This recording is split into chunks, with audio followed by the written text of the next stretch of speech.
Hey guys, Josh back with another video for my YouTube channel. Um, Today we're going to be switching it up a bit, and we're just going to be talking about some heads up no limit stuff. Um, so what we're going to be focusing on today will be uh, flop play for the most part, and then um, there's going to be a special focus on low boards and check raising the flop. Um, Defending against the imposition stab.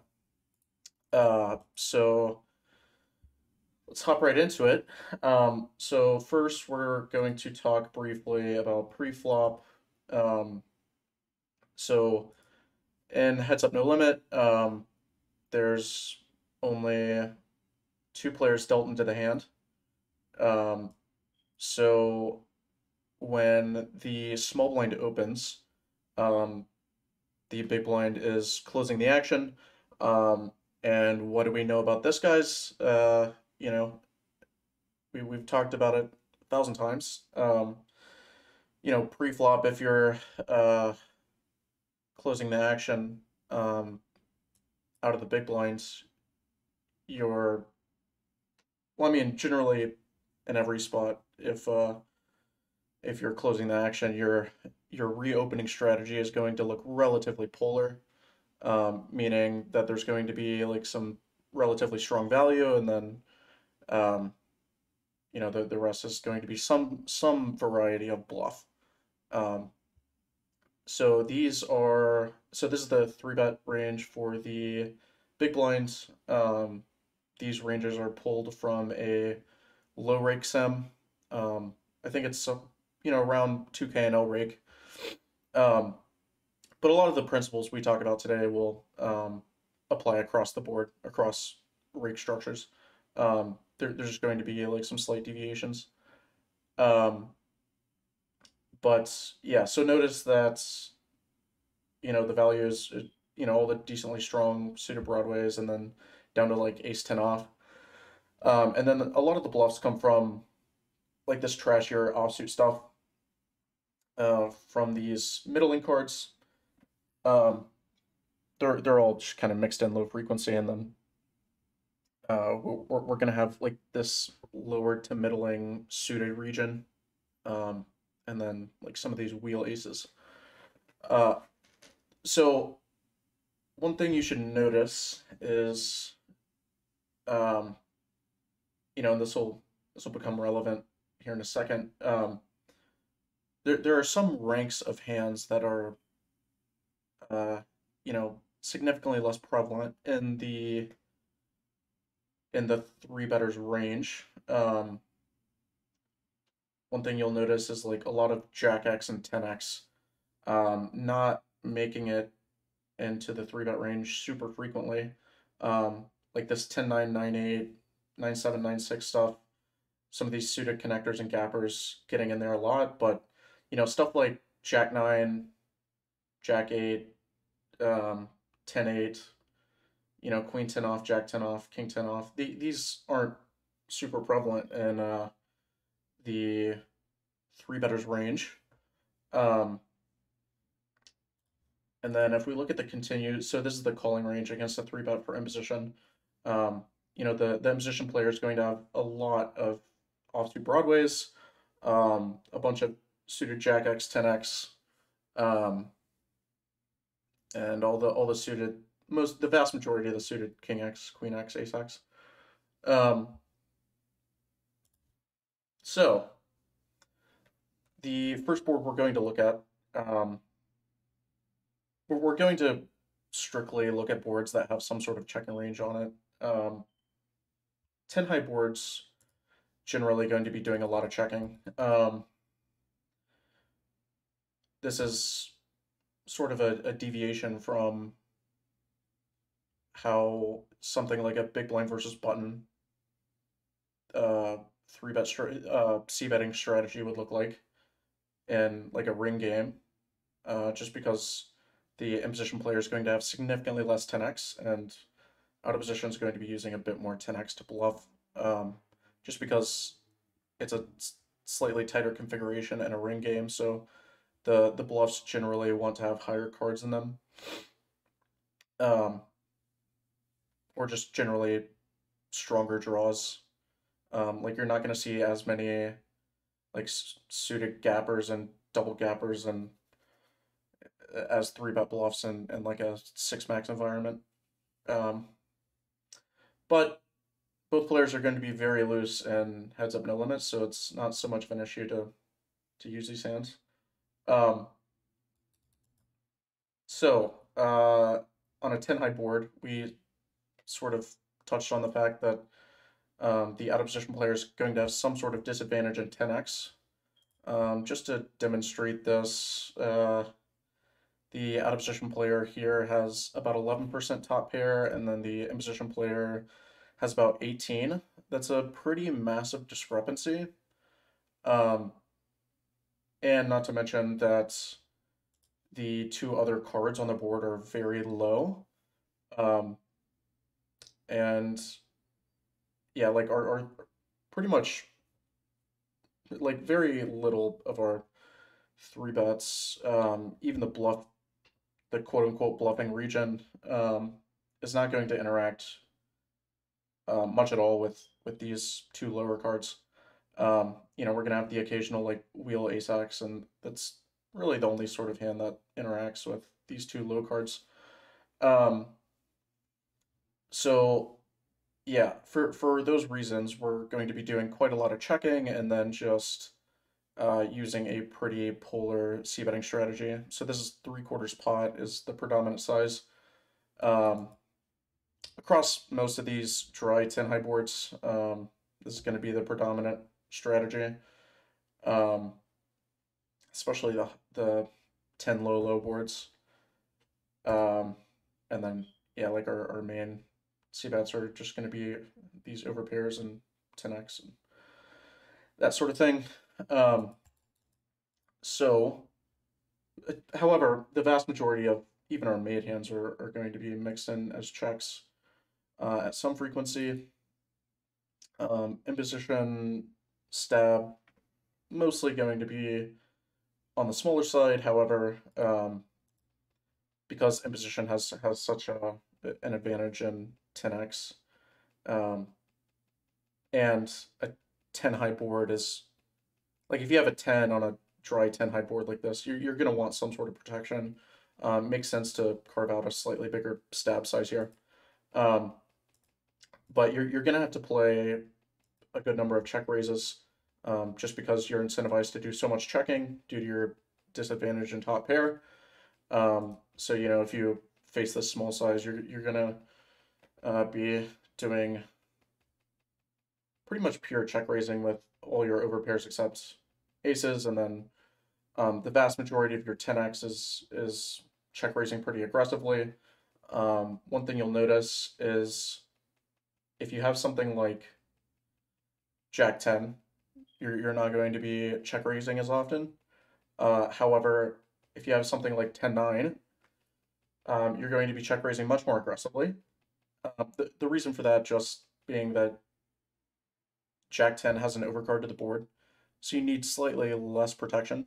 There's only 3 overcards to outdraw Jack 10, whereas there's 4 overcards that could outdraw 10-9. So this will be something you see, especially in low SPR spots, like especially in 4-bet pots, if you like flop a top pair with like an undercard to the board.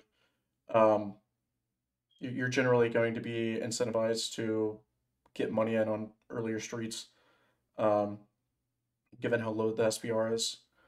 You're not too worried about just because of how low the SPR is. You're not worried too much about getting out kicked. Like you're just going to put the money in. Similar thing going on here.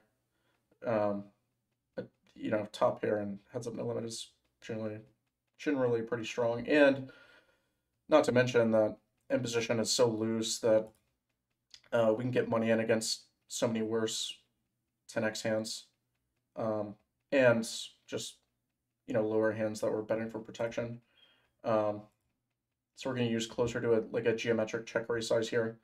You can see pretty much everything like even these naked overcards continuing against this pretty big check raise. So this is a 5 big blind bet. This is a check raise to 21 and a half.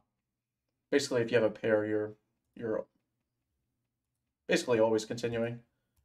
Um, so it's the general idea there on these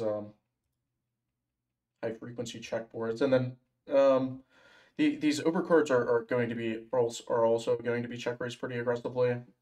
Queen Jack is one that definitely makes it in there a lot. Um, just because of the connectivity with the 10. Um, and then like your ace high stuff, just generally just doing some low frequency raising. But like these Broadway hands with a bit more connectivity with a 10 with a backdoor straight stuff, those hands are um, going to be check raised significantly more often.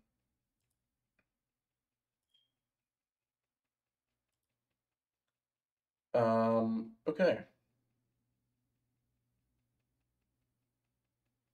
Yeah, okay. We're gonna move on to a different board. Okay, so this is 943 two-tone. This is going to be a bit more interesting. Um, so remember earlier we were talking about how how the out of position three better is a bit devoid and um, top pair and interaction with the lower cards on the board. Well, um, there's a bit more fun stuff going on here. Instead of four deuce, the two low cards are 4-3. So a lot of these lower cards are going to be are going to have straight draws. But the big thing being that on a 9 high board, we have a lot more range interaction. So like all this 9-8, 9-7, 9-6 stuff and 9-8 off, 9-7 off, 9-6 off. These are all um, our bluffs are connecting much better with these 9 high boards as opposed to the 10 high board. So what you see happen is we're doing a lot more betting. However, uh, we're not going to be just using one geometric size um,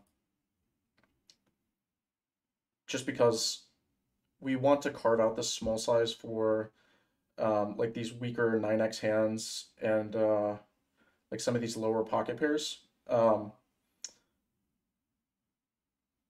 So when you have more range interaction with one of the cards on the board that drives up your betting frequency, it basically allows you to bet a lot more often with other medium to like weak slash medium strength made hands. I mean, these lower pocket pairs are still generally pretty strong. Um, However, on the 10 high board, we're not betting these hands very often, but since we have so much protection due to how much better the 9 is than the 10, um, we're just liberated to bet a bit more often. Um, and the imposition player is going to have to fold more. Um, like if we bet a quarter pot on 10-4 deuce, the imposition player is going to be folding less than if we bet a quarter pot on this board just because we flop top pair on this board so much more often. Um, so yeah, we just have more protection, so we can bet uh, more medium strength hands more often. Um, and then yeah, we're gonna have this geometric c-bet size with like these lower overpairs, and then um, something like 9-8. Um, Also notice again that 9-8 is going into the big c-bet size a lot more often than 10-9 for reasons we stated earlier, remember? Yeah, and then stuff like Jack 10 and Queen 10, Queen Jack going into this big c-bet size. Uh, Again, for similar reasons that, you know, Queen Jack is betting big on 10-4 deuce much more often than the higher broadways for similar reasons here. Although it does work a bit better on this board because um, we can fold out more offsuit broadways on this board. Like if you see bet Jack 10 for like this big size, they're folding out all this 10x. Whereas on the 10 high board, imposition's going to have so much more 10x, and there's not as many just, you know, dusty high card Broadway hands that you can fold out. Um, but yeah, when you see about Jack 10, it's kind of nice to fold out all these hands that dominate you. Um, so yeah, and then the check raise strategy. Um, yeah, similar thing going on here. Similar sizing structure. Um, yeah, also 9-8 mostly getting c-bet for the big size or going into the check raise range. And then the weaker your 9x, you know, you just check raise less often. Um,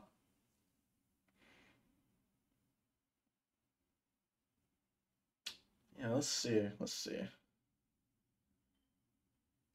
Um, another thing to note, I, you know, if you dig through 3-bet pot sims for any significant period of time, you'll notice this weird thing happen where uh, basically like the suited variety of a lot of made hands, it generally just check raise much more aggressively than the offsuit variety of a similar hand. So if we look at like this 9-8, 9-7 stuff, check raising somewhere between, you know, half and 3/4 of the time, depending on the combination. Um, Somewhere around half. But if we look at like this 9-8 off, 9-7 off, here, let me take this, the 9-8 off, 9-7 off, 9-6 off. These are not check raising very often at all. Um, so the reason generally this happens is because if you have 9-8 suited, you either have a backdoor flush draw, like 9-8 of hearts on this board has a backdoor flush draw, or you don't have any suit protection at all. So if you had like 9 of hearts, 8 of spades, that's a combination that doesn't really need to check raise much at all because you have so much like backdoor. You block a lot of the backdoor flush draws and the outs to uh, both the front door and the backdoor flush draws. So, um, for example, like if you look at 9 of hearts or 9 of diamonds, 8 of clubs, I guess would be the best example. That combo is check raising, you know, a lot closer to like that 50% mark, but still not quite as much. But it just doesn't have any suit protection. Whereas if you look at the combinations of 9-8 with a heart in it, like 9 of hearts, 8 of spades is a great example. Like it's just pure check calling. Um, because it has all the suit protection, but it doesn't have the extra equity of the backdoor flush draw. Um, so yeah, it's just a pretty nice check call. And then some of the combinations with the side card with the spade in it, um, with the backdoor flush draw are check raising sometimes. But again, it's just uh, like the side card with a spade isn't nearly as high equity or as high EV in the raise line, um, just because the backdoor flush draw is much weaker than something like 9-8 of hearts. Um, so yeah, that's sort of the idea there. Uh, yeah, and then I guess these bigger stab sizes, like this is the half pot stab size. your check raise size is just so there's this idea that uh, you're sort of trying to target a specific pot size for your hands. Um, like every made hand wants to put some number of big blinds in to the pot. Um, so regardless of the stab size you face, um, when you're check raising a made hand, you're sort of still trying to go for the same number of big blinds in the pot by the river. Um, so you're, I mean, it's generally bad to think about. You don't want to be thinking strictly in terms of percentage of pot. Like you just generally want to get a decent idea of how many big blinds you want to put in on the flop, and sort of target target that check raise size. Um, yeah, but yeah, basically, all the overpairs with the exception of aces. Ace is going to be doing a lot of check calling just because it shares cards with these other ace x hands you're going to be floating. Um, but yeah, like these lower overpairs are just going to be pure c betting big, or well, not pure c betting big on this board, but either c betting or pure check raising. Um, and the higher your overpair, the less often you should be betting big. This is definitely a mistake a lot of people make um, on these boards, like with the Queens Plus region. They just think they need a lot more protection than they actually do. Um, but yeah, if you have like queens or kings with a spade here, these are really nice small bets or check to check raise. Just because there's not very many overcards that you need protection from. Whereas, if you have like tens or jacks or ace nine, um, these are definitely hands that want to get a good number of big blinds into the pot on earlier streets, especially since when you bet big or check raise flop, you fold out so many high cards that you can just comfortably uh, pile money in on later streets. Like if you bet or if you check and you check raise to this 23 big blind size, um, out of positions, or the in position player is going to be folding out a lot of these naked high card hands. So when that turns like a queen or something, and you have ace nine, like you could just rip it in, just because you folded out the vast majority of the queen x of their queen x on the flop. Um, but yeah, you're basically just trying to reduce the SPR as best you can, and then pretty much on every river you could just rip it in with a nine.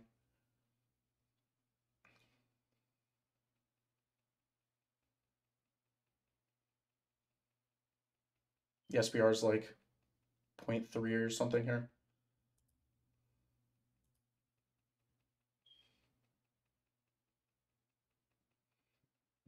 Yeah. Okay, so sort of the idea on that board. And then jack high boards. So this this board is much, well, it is one of the better jack high boards for the out of position player. Um, just because this middle card interacts pretty well with the bluffing region, like these suited connectors and gappers. And the board's pretty dry. Um, so a lot of our high card hands retain their equity a bit better on this board as opposed to something like, Jack 5-4 or something. So we're going to be doing a lot more betting on this board, and we're just going to be splitting like small and big. Um, But if we look at something like, pull up a similar board. Okay, so here's Jack 5-3 rainbow. Notice just significantly less betting, just because these two lower cards don't interact with our range as well. And the board's just a bit more dynamic, so as a general rule of thumb, when you're c betting out of position, the more dynamic boards you're generally going to be using, you're generally just going to be checking more and betting for the big size a bit more often at uh, at 100 big blinds, that is. Um, once you get deeper, uh, you generally want to be sizing down with the vast majority of your bets, especially on dynamic boards. Like two-tone boards, when you're like 200 big blinds deep, the vast majority of boards you're just going to be using, half pot or less the vast majority of the time. Um, and really the exception when you're really deep is using big bets, but it would just have to be like a very, very dry board. Just because the ability to value bet your hand on later streets goes way down on dynamic boards. So when you're really deep, um, it's somewhat rare to get a run out where you're just comfortable piling in, 200 big blinds with one pair. Um, okay, so we'll go back to this. Well, we can look at the check raises on this board. It's probably a bit better since there's more checking. Um, so yeah, doing a lot of checking on jack high boards generally just because of, similar reasons to the 10 high boards. Um, Stab size is generally going to be pretty small, and then um, yeah, just going to be check raising like this king jack region um, at a pretty high frequency. Um, Also, one fun thing about this board is, well, so the wetness of this board just comes from this 5-3 region, this 5-3 texture, and so when you have aces, this is actually a pretty nice board to check call with something like aces, just because you have that added protection with the wheel region of your opponent's range. So you block, the ace deuce and ace four that have those wheel draws, um, and you have the extra equity of like the backdoor wheel draw. So this is a really nice board just to check call with something like aces, and then just pure check raise kings. I'm blocking those draws because when you check raise and like the wheel draw on this board has an overcard, so you can never fold a wheel draw on a board like this. Um, yeah. Let's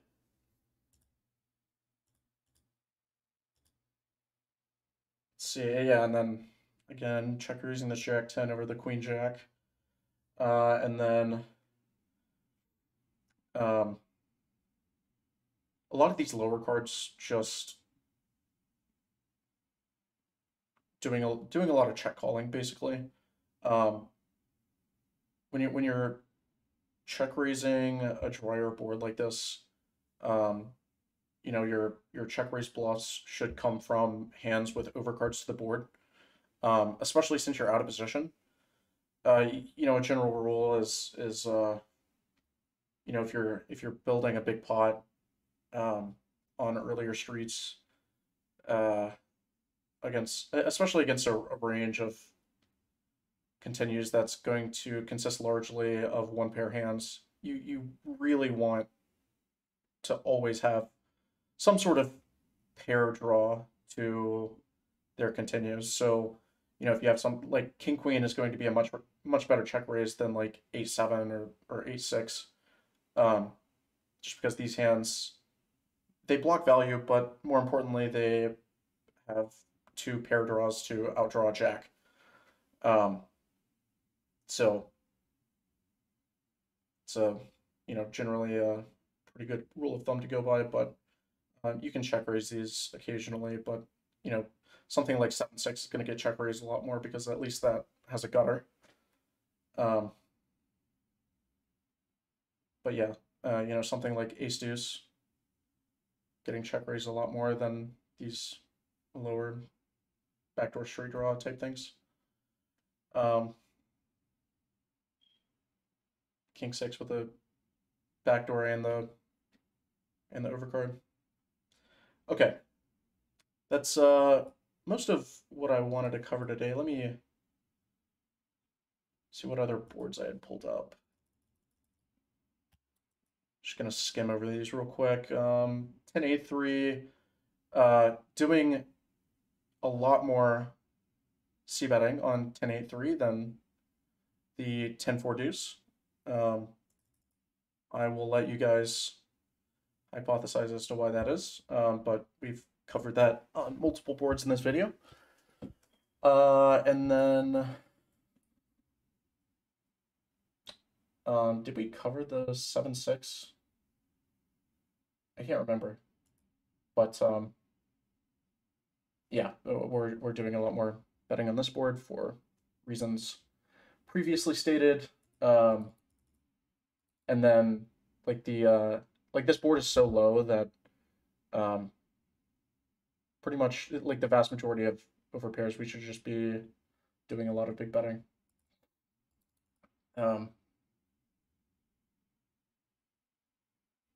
Yeah, and then I mean I was doing a more of a focus on lower boards, but this is King Jack Deuce. What you'll notice is this strategy looks a lot different than King Jack Deuce and button versus big blind, like in ring games.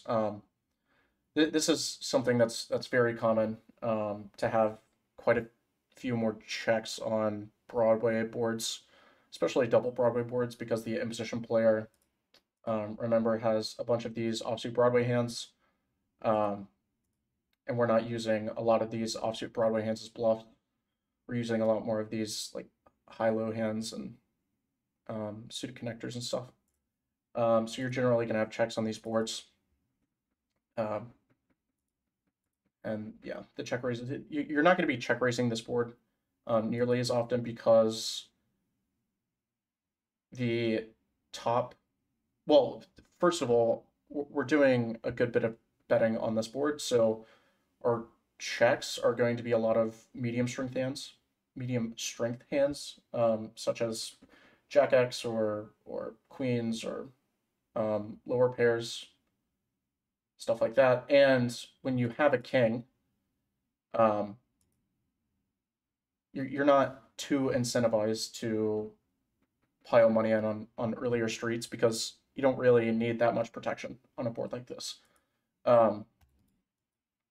Whereas like, on the 9-4-3, when you check and get bet into, you're going to be doing a lot more check raising because you're going to have those overpairs that want a lot of protection, and the top pair needs a lot more protection. Like ace 9 on 9-4-3 needs quite a bit of protection in addition to like jacks 10s. So you're going to be playing the check raise line much more aggressively than on a board like this. The main check raises for value on this board are really just like the king queen, ace king, and aces that trapped. So okay, that's really all I have for you guys today. Feel free to ask questions in the comments, and I will see you guys next time.